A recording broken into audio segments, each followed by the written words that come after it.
koolitants. Miks just showdance? Mulle meeldivad tegelikult paljud tantsustiilid, aga võib-olla showtantsu sellel aastal ma valisin seetõttu, et sellega saab jutustada mingit põnevat lugu ja tuua mingi teema lavale, kasutada rekvisiite ja võib-olla ka miksida natuke erinevaid tantsustiile. Et see tundus selline hea lahendus selle idee jaoks, mis meie grupiga sel aastal oli. Väga äge. Aga kui oluline on meik lava peal? Kindlasti on oluline. See muidugi sõltub lavast, kui kaugel on publik ja nii edasi, aga kindlasti see annab juurde visuaalselt, see annab võib-olla tantsijatele juurde seda karakteritunnetust.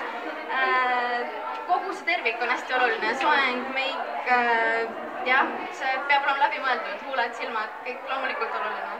Aga kuidas te teete, kas te ise pigem teete ja mõtlete enda meigi välja või pigem keegi tuleb ja ütleb, et nii, nüüd teeme niimoodi ja ma teen ise teile?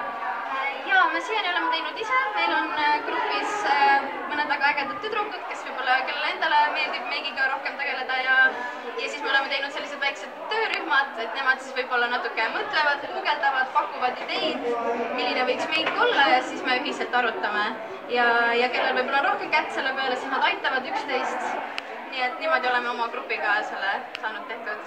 Väga äge, aga kui teil on lõppemas trenn, eks ole, kas pigem hea pasta või värske salat?